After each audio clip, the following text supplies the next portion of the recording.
May isang kakaibang uri ng katahimikan na hindi bagay sa Dubai. Hindi ito ang katahimikan ng disyerto tuwing bukang liwayway kapag nilalamon ng buhangin ang gabi at maririnig ang unang tawag sa panalangin. Ibang katahimikan ito. Katahimikan ito ng mga pasilyong marmol na ginawa para hindi kailanman mabakante. Katahimikan ng mga tindahang nagniningning, ngunit walang taong nakakakita. Katahimikan ng isang lugar na itinayo sa napakalaking halaga sa loob ng ilang dekada para hindi kailanman huminto. Hindi dapat maranasan ng Dubai ang ganitong katahimikan. Sa loob ng 3 dekada binago ng lungsod na ito ang kahulugan ng Karanyaan. Itinayo nito ang pinakamalalaking mall sa mundo at pinuno ng mga pinakasikat na tatak sa buong daigdig. Nag-alok ito ng walang buwis sa kita, halos walang bayad sa importasyon at mga tubo na mas mataas kaysa sa iba pang bansa. Bago matapos ang 2025, ang Middle East ang naging pinakamalakas na reyon ng karangyaan sa mundo, na lumago ng 4 hanggang 6% habang bagsak ang iba. Ngunit sa pagtatapos ng Pebrero 2026, biglang nagbago ang lahat. Isang mabilis na digmaan ang sumira sa rehiyon. May mga misil na tumama sa infrastruktura. Inatake pati mga paliparan. Ang mga turista na siyang buhay ng ekonomiya ng Dubai ay biglang nawala. Ang mga tao sa Dubai Mall ay nabawasan ng 50%.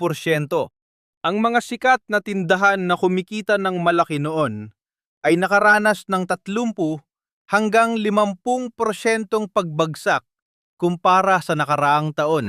Hindi lang ito kwento ng krisis. Ito ay tungkol sa mangyayari kapag huminto ang pinakamalaking makina ng isang $400 bilyong na industriya. Isa-isa ang mga sikat na tatak ay gumawa ng hakbang na hindi nila inaasahan. Isinara nila ang kanilang mga pinto sa Dubai. Hindi na kayo magugulat sa ilan dito. Ngunit may isang tatak na tiyak na ikabibigla ninyo na nagpapakita kung paano itinaya ng buong industriya ng karangyaan ang kanilang kinabukasan sa isang marupok na desisyon. Narito ang 10 sikat na tatak na magsasara sa Dubai ngayong 2026 at kung ano ang ibig sabihin nito sa mundong ginagalawan natin ngayon. Mag-subscribe at manood hanggang dulo. Magsisimula na ang ating listahan ngayon. Pang-10 ang Sephora at ang Chalhoub Group. Upang masuri natin ang tindi ng krisis na ito sa Dubai, kailangan muna nating kilalanin ang isang pangalan na hindi pamilyar sa karaniwang mamimili. Ngunit kilalang kilala ito ng bawat sikat na tatak sa buong mundo. Iyan ang Chalhoub Group. Itinatag noong 1955 lumaki ang Chalhoub Group para maging pinakamakapangyarihang operator ng mga sikat na tindahan sa Middle East. Noong simula ng 2026, hawak nito ang halos 900 tindahan ng mga sikat na tatak tulad ng Sephora, Versace, Jimmy Choo, at iba pang pabango at pampaganda. Ang Chalhoub Group ang nagsilbing tulay sa pagitan ng mga dayuhang tatap at ng mga mamimili sa golf. Nang lumala ang labanan noong huling bahagi ng Pebrero, 2026 napilitan ang grupo na gumawa ng mga napakasensatibong desisyon. Tuluyang isinara ang mga sanggay nito sa Bahrain. Sa iba namang bansa, nanatiling bukas ang mga tindahan, pero ginawang voluntaryo na lang ang pagpasok ng mga tauhan. Ayon kay Lynn Al-Khatib, ang vice-presidente ng komunikasyon, naging kaunti na lang ang kanilang mga empleyado dahil yaong mga komportable lang pumasok ang nagtatrabaho.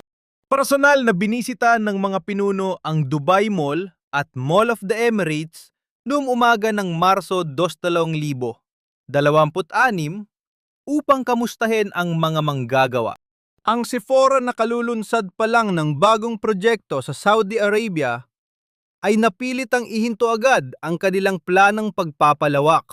Libu-libong manggagawa na karamihan ay mga dayuhan mula sa Asya ang biglang naharap sa mahirap na pagpipilian sa pagitan ng kanilang kita o kaligtasan. Para sa mga walang ipon o hindi pwedeng magtrabaho sa bahay, ang voluntaryong pagpasok ay hindi totoong pagpipilian. Ipinapakita ng sitwasyon ng Chalhoub Group ang kahinaan sa likod ng marangyang sistema ng Dubai. Ang buong sistema siyam, naraang tindahan at bilyon-bilyong kita ay nakasalalay lamang sa kapayapaan. Kapag nawala ito, hindi lang basta hihina ang negosyo, kundi tuluyan itong babagsak. Hihinto ito. At ang mga maliliit na manggagawa ang unang maapektuhan nito. Pangsyam ang Jimmy Choo at Versace. Sikat ang Jimmy Choo sa kanilang mga mamahaling sapatos na naging simbolo ng karangyaan ng kababaihan na madalas makita sa mga red carpet at pangarap ng marami. Itinatag naman ng Versace sa kakaibang sining na pinagsasama ang mitolohiya at ang mapang-akit na disenyo nito. Naniniwala silang ang kasuotan ay dapat kumuha ng pansin bago pa man magsalita ang tao. Malaki ang naging papel ng dalawang tatak na ito sa Dubai dahil doon patok ang lantad na karanyaan. Ngayong 2026, pareho silang naapektuhan ng kaguluhan.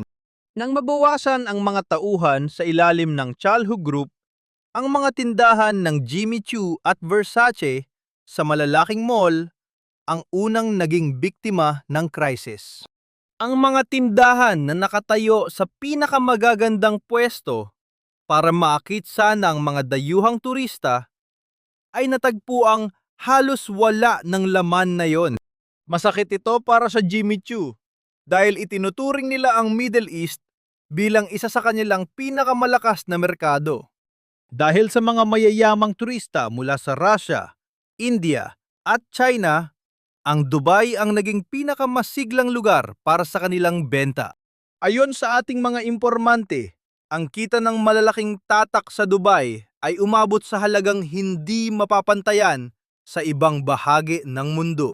Ang Versace naman na nasa ilalim ng Capri Holdings ay kasalukuyan na ring nakararanas ng matinding hamon sa merkado. Bumagsak ng mahigit 5% ang shares ng Capri Holdings nang lumala ang labanan. Nagdulot ito ng dagdag na sakit ng ulo sa kumpanyang pilit na inililigtas ang kanilang pangalan sa kabila ng magulong sitwasyon ng kanilang negosyo. Sinasalamin ng dalawang tatak na ito ang kahinaan ng mga sikat na pangalan na hindi kayang isalba ang benta kapag humina ang merkado. Masyado silang umaasa sa mga turista para mabuhay. Kapag nawala ang mga dayuhang mayayaman ang mga ganitong negosyo, ang unang guguho at magdurusa ng husto. Sa Dubai ngayong 2026, tuluyan nang nawala ang mga mamimiling ito. Pangwalo, Apple UAE. May isang detalye sa krisis sa Dubai noong 2026 na siguradong magpapatigil sa iyo at sa aking pagsisiyasat. Hindi ito ang pagsasara ng isang fashion house o ang pag-atras ng isang Pranses na kumpanya. Isa itong kumpanya ng teknolohiya. Lahat ng 5 Apple Store sa United Arab Emirates ay nagsara agad matapos lumala ang labanan noong huling bahagi ng Pebrero at unang bahagi ng Marso taong 2026. Bakit nga ba mahalaga ang pagsasara ng Apple sa kwento ng luxury fashion? Dahil ang pag-atras ng Apple sa Dubai ang pinakamalinaw na senyas na hindi lang ito simpleng problema ng industriya ng luho. Problema ito sa tiwala ng mamimili sa seguridad at sa geopolitics na umpekto sa bawat premium retail anuman ang kanilang ibinibenta. Sa anumang pagsusuri ang mga Apple Store ang pinakakumikitang retail space sa mundo. Ang kita nito, bawat metro kwadrado ay laging talo ang mga kalaban. Hindi nagbubukas ang Apple nang walang kasiguruhan. Inilalagay nila ang mga ito ng may matinding katumpakan sa mga lugar na puno ng mayayaman at kilalang mamimili. Bagay na bagay rito ang United Arab Emirates dahil hindi lang mga residente ang sineserbisyoan nito, kundi pati ang milyon-milyong turista at pasaherong dumadaan sa Dubai International Airport taon-taon. Nang atakihin ng mga drone ng Iran ang paliparang yon at maparalisa, biglang naglaho ang dagsa ng mga dayuhang mamimili. Ang diskarte sa negosyo na nagpayaman sa Apple sa United Arab Emirates ay gumuho kasabay ng pagkawala ng mga turista roon. Para sa mga batang empleyado ng Apple sa United Arab Emirates na may panandaliang kontrata, malaking dagok ito. Ang pagsasara ay nangahulugan ng kawalan ng trabaho komisyon at matinding takot sa hinaharap na hindi kayang ihanda ng kahit anong kontrata. Ang pangyayari ito ay nag-iwan ng isang mahalagang aral sa mundo. Walang sikat o mayamang tatak ang ligtas kapag nawala na ang mga dahilan kung bakit ito kumikita. Ibinigay iyon ng Dubai noon. Ngunit noong 2026, sa unang pagkakataon, nabigo ito.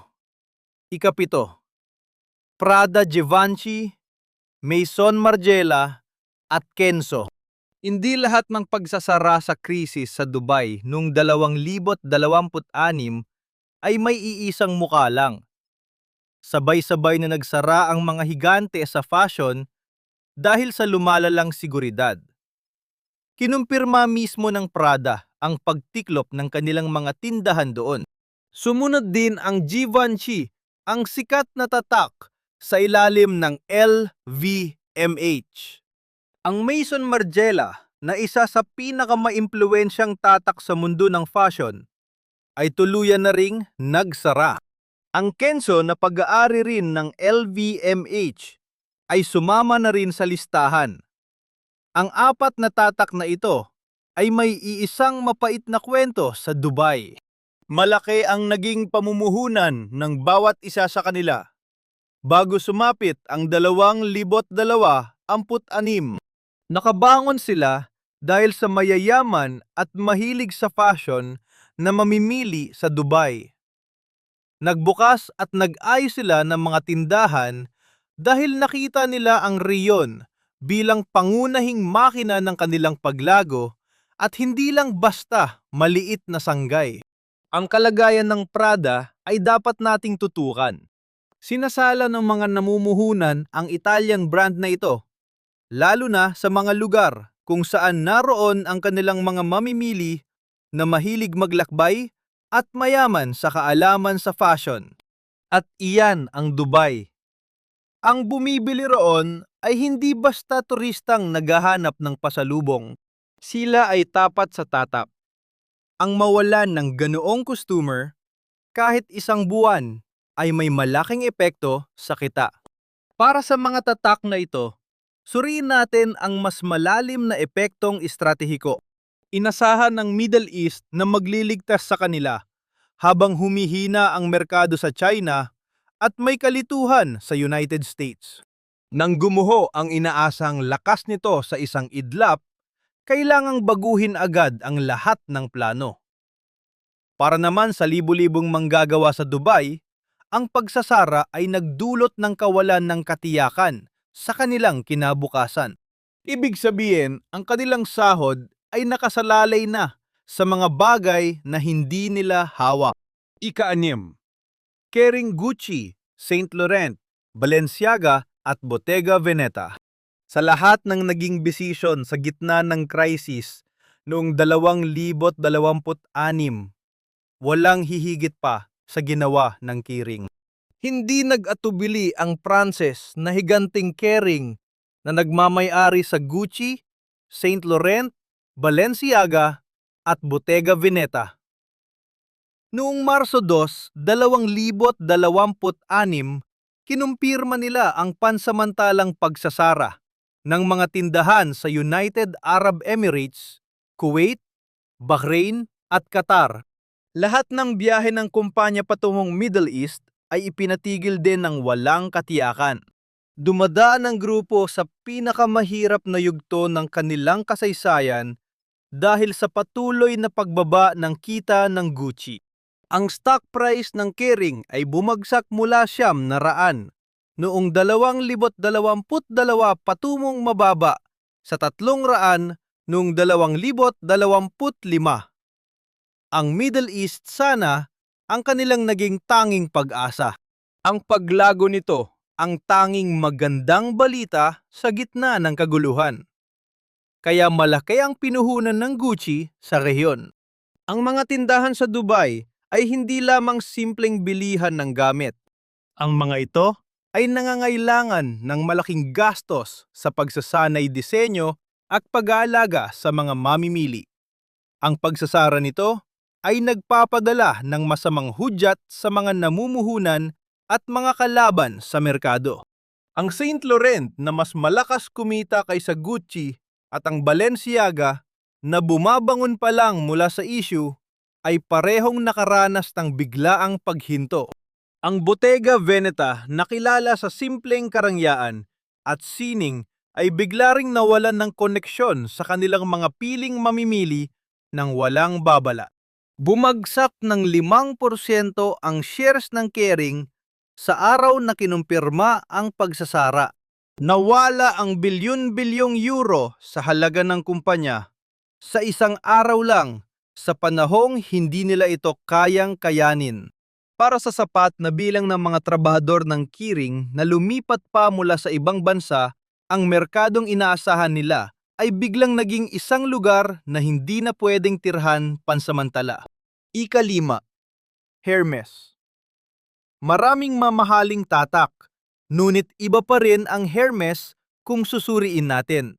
Sa mundong puno ng pangarap, ang Hermes ay nasa antas na tinitingnan ng iba pang mamahaling tatak ng may paghanga at pagtataka.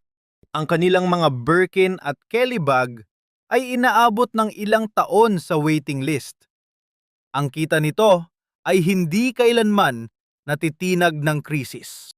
Sa pagbagal ng luxury market noong 2024 hanggang 25, nang maitala ng LVMH ang unang pagbaba ng benta nito at bumagsak ang shares ng Kering. Patuloy ang pag-angat ng Hermes. Tila ibang batas na pinapairal nila. Kaya nang magsara ang Hermes sa Dubai noong Marso 2026, alam nating may mas malalim na kwentong nakatago rito. Ang pagsasara ng Hermes na kinumpirma matapos sumiklab ang tensyon, kung saan nagpinid ito ng 2 araw, ay isang malaking lamat sa kanilang imahe. Pinatunayan nito sa pinakamatinding paraan na maging ang pinakasikat at protektadong pangalan sa luxury ay hindi ligtas sa matitinding krisis pampolitika. Kapag nagsara ang Hermes, hindi lang ibig sabihing may problema ang brand. Ang mensahe nito, hindi na ligtas o maayos ang buong merkado. May malaking dahilan ang Hermes para pakaingatan ang Middle East. Ayon sa mga analyst doon, matatagpuan ang kanilang pinakamalalaking kita kada sangay. Ang napakayamang komunidad sa Gulf, mula sa mga lokal na pamilyang bilyonaryo hanggang sa mga bigating turistang pumupunta sa Dubai, ang mismong demograpikong pinagsisilbihan ng Hermes sa rurok ng kanilang negosyo. Bumagsak ng 4% ang shares ng Hermes nang magsimula ang bentahan ng nag-ambag sa pagkawala ng bilyon-bilyong euros sa buong sektor sa isang araw lang. Para sa mga mayayamang kliyente na lumilipad pa Dubai para lang sa mga limitadong koleksyon ng Hermes. Mga kliyenteng pinagpaplanuhang mabuti ang bawat appointment sa Hermes sa Dubai. At minsay sapat na dahilan para bumiyahe ang pagsasara ay paggiba sa karanasang binuo sa loob ng maraming taon. At kapag ang pinakasikat na brand sa mundo ang nagsara, ang epekto nito ay lalampas sa isang lungsod. Pang-apat, LVMH. Louis Vuitton, Dior, Givenchy, Rimowa, at Tumi. Hindi lang basta luxury brand ang LVMH. Para na itong sariling bansa sa loob ng industriya ng karangyaan. Noong 2025, ito ang pinakamalaking luxury conglomerate sa mundo na kumikita ng 84 na bilyong euros taon-taon at may mahigit 213,000 empleyado.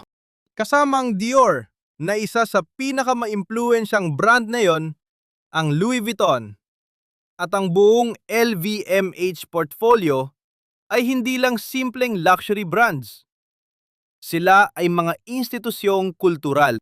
Nang isara ng LVMH ang Louis Vuitton at Dior sa UAE ng 2 buong araw matapos ang unang pag-atake noong huling bahagi ng Pebrero 2026.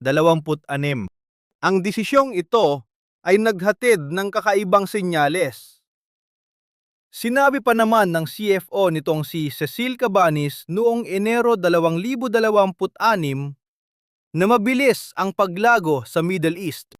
Mula sa pahayag na yon hanggang sa pagsasara sa loob ng wala pang 60 araw, ito ay isang matinding pagbago ng tadhana na matagal pag-aaralan ng industriya. Hindi lang Louis Vuitton at Dior ang nagsara sa ilalim ng LVMH. Nagsara rin ang Givenchy, Kenzo, Rimowa, Tumi at Sephora, kasabay ng kanilang mga flagship brand. Ang lawak ng pagsasara ang mismong mensahe, isang desisyong nagpapatunay na umabot na sa puntong hindi na kayang magpatuloy ng normal na operasyon sa riyon. Bumaba ng 4.3% ang shares ng LVMH nang lumala ang gulo, isang pagkalugi ng bilyon-bilyong euros sa loob lang ng isang araw ng kalakalan. Para sa mga manggagawa sa retail network ng LVMH sa Gulf, mga eksperto sa balat tagapayo sa Dior at tauhan sa Rimowa, ang pagsasara ay isang malupit na katotohanang hindi nakasulat sa kahit anong manual ng empleyado. Ang industriya ng karangyaan ay itinayo sa akalang laging payapa ang mundo. Noong 2026 gumuho ang akalang iyon. Pangatlo, Richemont, Cartier, Van Cleef & Arpels, at IWC Schaffhausen. Kung may isang pangalan sa listahang ito na pinaka-exposed sa crisis sa Dubai noong 2026, ito ang Richemont.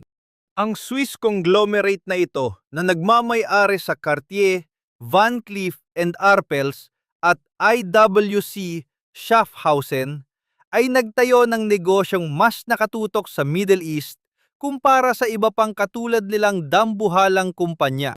Kantiyan ng mga analyst sa Morgan Stanley, ang rehiyong ito ay bumubuo ng halos 9% ng kabuuang kita ng Richemont, ang pinakamataas na konsentrasyon sa isang riyon sa lahat ng luxury group. Ang 9% ng halos 20 bilyong euros ay humigit kumulang 1.8 bilyong euros. Katumbas ito ng buong taon ng benta ng Richemont sa pagsasama-sama ng maliliit nilang merkado. At napakahalaga ng pinanggalingan ng kitang ito. Ang negosyo ng alahas at relo ng Richemont, tulad ng mamahaling Cartier, Van Cleef at mga eksaktong relo ng IWC, ay hindi lang basta ordinaryong bentahan. Ang mga mamimili na pumapasok sa isang Cartier boutique sa Dubai ay sumasali sa isang ritual ng marangyang pagbili na umaasa ng lubos sa pisikal na presensya, personal na serbisyo at ang kakaibang kapaligiran ng isang bukas na butik sa isang maunlad at prestigyosong lugar. Hindi matutumbasan ang sakit ng timing ng pagkalugi ng Richmond. Ilang araw bago ang gulo inilunsad ng Cartier ang isang marangyang exhibit sa Ketura Park sa Dubai. Isang marangyang okasyon na pinaghandaan ng ilang buwan at pinagbuhusan ng malaking puhunan sa merkado ng golf. Kasi simula pa lang ng exhibit nang lumipad ang mga missile.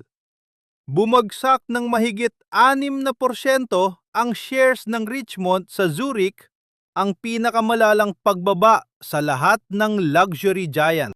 Hindi lang basta saradong tindahan ang inirereaksyonan ng merkado. Kinakalkula na nito ang panganib ng matagalang pagkaantala sa negosyong mas nakatutok sa rehiyong ito kumpara sa alinmang kakumpetensya nito.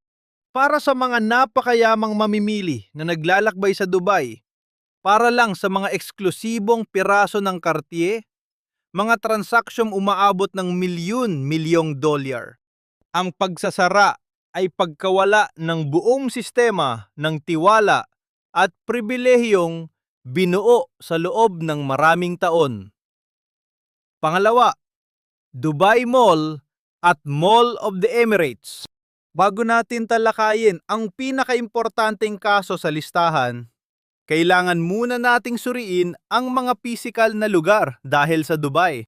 Hindi lang sa mga tindahan nagaganap ang bentahan. Nagaganap ito sa mga tila katedral. Ang Dubai Mall ang isa sa pinakamataong gusali sa mundo na dinadagsa ng mahigit 100 milyong bisita taon-taon. Mayroon itong mahigit 1,200 tindahan, isang dambuhalang rink para sa ice skating, at isang 4 na palapag na aquarium, at 12 ng mga flagship boutique para sa bawat sikat na luxury brand sa mundo. Nasa Mall of the Emirates ang Louis Vuitton, Dior, Gucci, Cartier, Chanel at Rolex, pati na rin ang indoor ski slope na naging simbolo ng kapangyarihan ng Dubai sa gitna ng disyerto. Noong Marso 2026, nagbago ang takbo ng mga dambuhalang mall na ito. Ang mga tao sa Mall of the Emirates ay nabawasan ng 15% kumpara sa nakaraang taon. Sa Dubai Mall na mas umaasa sa mga turista, kalahati ang nabawas sa mga tao. Bumagsak ng 30 hanggang 50% ang benta ng mga mamahaling tindahan sa Mall of the Emirates kumpara noong Marso 2025. Sa Abu Dhabi naman, bumaba ng 10% ang Galleria Mall. Ayon sa mga analista sa Bernstein, gumuho ang mga mamimili, kaya lumipat sa online ang mga sikat na tatak. Kinakausap nila ang mayayamang lokal na walang magawa sa gitna ng gulo, kundi mamili. Ngunit ayon sa isang opisyal na nakausap ng AFP noong Abril 2026, kailangan pa ring bumalik ng mga turista. Kung walang darating na dayuhang turista mula sa paliparan ng Dubai, hindi kayang punan ng mga lokal na mamimili ang malaking kawalan na ito. Sa Mall of the Emirates, ang sikat na indoor ski slope na madalas dagsain ng mga pamilya at turista ay halos walang katao-tao ngayon. Nakatayo lang ang mga empleyado sa paanan ng bakanteng ski lift habang naghihintay. Ang pagkakabakante ng 2 dambuhalang mall na ito ang nagbubunyag sa malaking panganib ng sistemang umaasa lamang sa walang humpay na daloy ng mga dayuhang turista.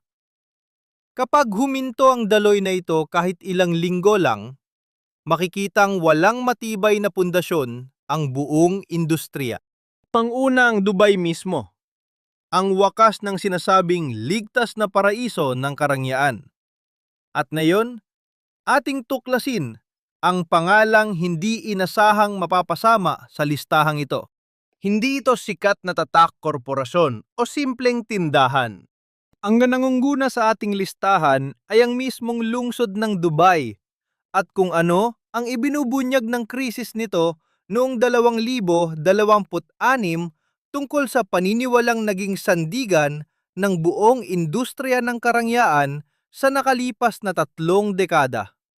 At ang paniniwalang iyon ay ito. Ligtas ang Dubai, hindi lang sa simpleng kahulugan, kundi ligtas bilang merkado, sentro ng pamumuhunan at nag-iisang lugar sa mundo na hindi tinatamaan ng mga krisis na sumira sa pangarap ng ibang bansa. Dumanas ang China ng pagbagal ng ekonomiya. Magulo ang politika sa Amerika. May pagbaba sa Europa. May giyera sa Rusya. Ngunit ang Dubai ay may ibang kasunduan sa industriya ng karangyaan. Mag-aalok ang lungsod ng katatagan walang buwis, modernong pasilidad at walang katapusang mayayamang turista. Bilang ganti dadalhin ng industriya ang kanilang pinakasikat na pangalan at mararangyang tindahan. Nagtagumpay ito. Sa loob ng mga dekada, naging epektibo ito. Noong 2025, ang gitnang silangan, kasama ang Dubai bilang pangunahing sentro ang itinuring ng Bain & Company na pinakamatagumpay na merkado para sa mga mamahaling produkto. Tinatayang nasa 5 hanggang 6 na bilyong dolyar ang kita sa turismo ng Dubai, ayon sa mga eksperto sa Kearney. At ang buong reyon ay may hawak na 5 hanggang 10% ng kabuuang gastos sa karangyaan sa mundo. Ang mamabilis na pag-unlad ng reyon ang naging sandigan ng mga plano ng sikat na brand patungo sa 2026. Ngunit dumating ang ika-28 ng Pebrero, 2026. Isang ganting salakay ang tumama sa Fairmont Palm Hotel, tambayan ng mga mayayamang turista. Inatake ang Dubai International Airport. Napinsala ang harapan ng Burj Al Arab. Ito ay direktang dagok sa mismong pundasyon ng kanilang marangyang pangarap. Mabilis at hindi inaasahan ang naging tugon. Sa loob lang ng 72 oras, halos lahat ng sikat na brand sa mundo ay nagsara ng kanilang mga tindahan sa Dubai o nag-iwan na lang ng kaunting tauhan. Isinara ng LVMH ang Louis Vuitton at Dior. Nagsara rin ang Hermes. Nagsara ang mga tindahan ng Richemont. Sabay-sabay na nagsara ang Kering sa 4 na bansa. Nagbawas ng tauhan ang Chalhoub. Isinara rin ng Apple ang 5 sangay nito. Prada, Givenchy, Maison Margiela, Versace, Jimmy Choo, Sephora. Sunod-sunod silang nagsara. Ang mga pangalang nagluklok sa Dubai bilang kabisera ng karangyaan sa kasalukuyang siglo ay biglang naglaho sa mga pasilyo nito. Mabilis ang hatol sa merkado ng pananalapi. Bumagsak ng 6% ang Richemont. Bumaba ng 4.3% ang LVMH. Bumaba ng 5% ang Kering. 4% naman sa Hermes. Bilyon-bilyong euro ang naglaho sa loob lamang ng isang araw ng kalakalan. Malinaw na inilarawan ni Lucas Solca, isang eksperto sa Bernstein, ang gulat ng buong industriya. Sinabi niyang ang gitnang silangan ang isa sa iilang magandang balita para sa sektor na ito patungong 2026.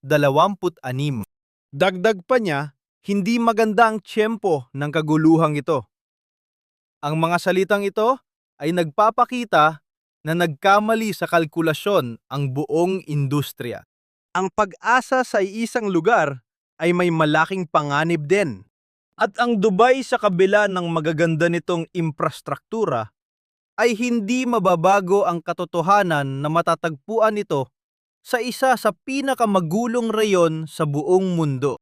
Nagbabala ang mga eksperto sa Bernstein na ang epekto ng gulo tulad ng mataas na presyo ng langis at bawas na biyahe ay madaling makakaapekto sa mga mamimili kahit labas sa Gulf.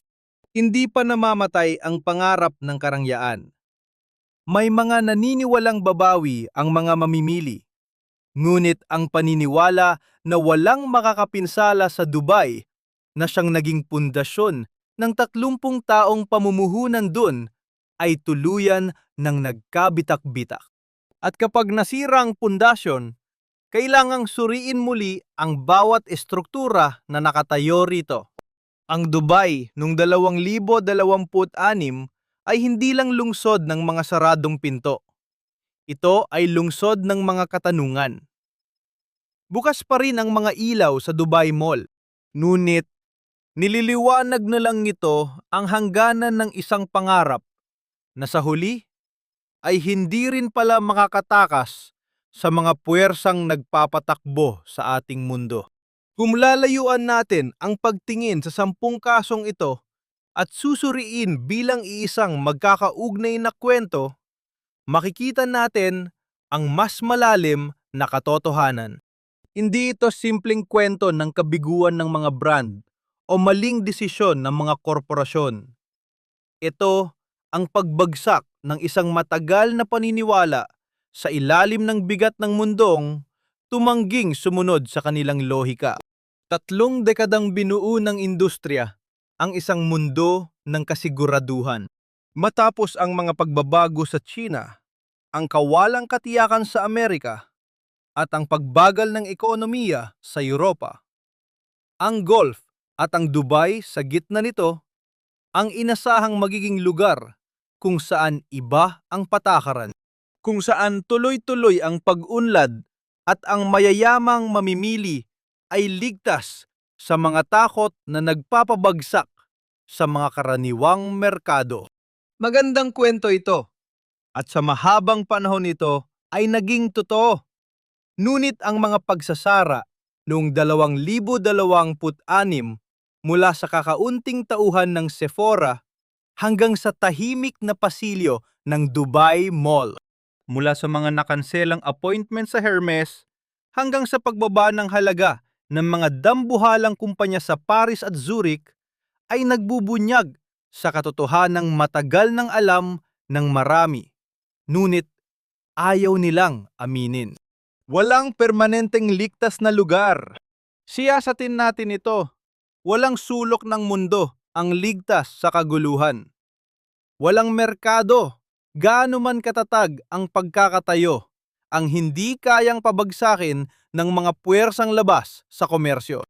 Agad itong naunawaan ng mga manggagawang nakatanggap ng abiso para sa voluntaryong pagpasok.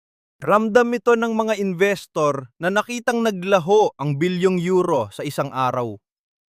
At ang mga strategist na may 5 taong plano, biglang nawalan ng saysay ang kanilang mga spreadsheet. Walang lungsod. Gaano man kaganda ang pagkaka-engineer ang ligtas sa banggaan ng politika at kapangyarihan sa labas ng kanilang pader. Dubai ang pinakamagarbong bersyon ng ambisyong yon. Noong 2026, hinarap nito ang sariling hangganan. Ang tanong na kinakaharap ng industriya ngayon ay hindi kung makakabangon ang Dubai, dahil sigurado makakabangon ito. Ang tunay na hamon, babalik ba sila sa lumang sistema o magsisikap ang mga brand na bumuo ng diskarteng handa sa mundong hindi na kayang isalalay sa iisang merkado ang buong industriya? Bukas pa rin ang mga ilaw sa Dubai Mall. Ngunit may bago na itong ibinubunyag ngayon. Hindi lang mga mamahaling produkto sa likod ng salamin, kundi patunay na kahit ang pinakamatayog na pangarap ay kontrolado pa rin ng realidad. Ngayon, kayo naman, ano ang nagpagulat sa inyo rito? Ang lalaki ba ng ngaluging pera, ang lawak ng mga pagsasara, o ang numero 1 kaso, ang mismong lungsod na nagpapakita kung paanong isinalalay ng buong industriya ang kanilang bukas sa isang marupok na pangako? Ikomento ang inyong sagot. Sabihin ninyo sa amin kung saang panig ng mundo kayo nanonood.